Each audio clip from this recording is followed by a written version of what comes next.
So I have this length of HT lead. There's actually copper in the middle of it. This is a set of leads that I bought. You'll see earlier in the video series that I bought these. These are QTP. QTP is known not to be the best quality, but I suppose they were better than what was on it.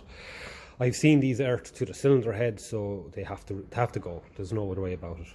The resistance is only 0.3 of an ohm in them, so it shouldn't be enough to cause problems, but they're not functioning right.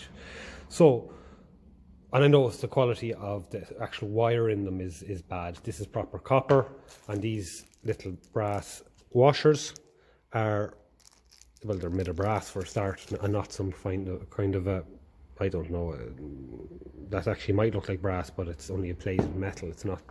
These are a lot thicker and heavier, and they'll solder, and copper and brass will solder very well together.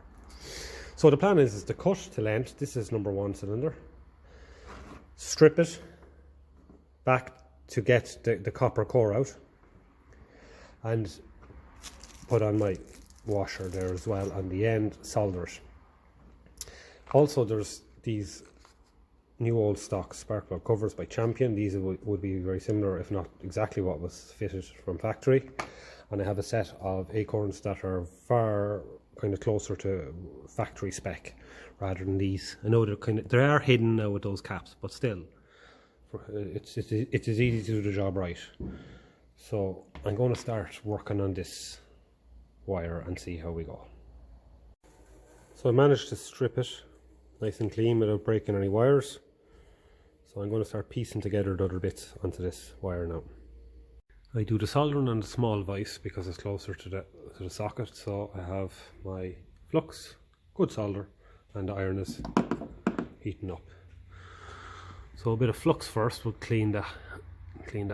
Actually, while I'm waiting, I'm just going to give him a little scratch of sandpaper just to make sure that it's good and clean. So the spark plug cover, look at these. I didn't even know they had Champion written on them because I only took them out of the box now. Absolutely class part. And the instructions are very clear. So let's follow them instructions and get this fitted. So that's how it's looking now. It didn't push in very easy, so what I did was I went and gave it a quick poke of that, and I suppose it's probably something similar to how it's meant to look.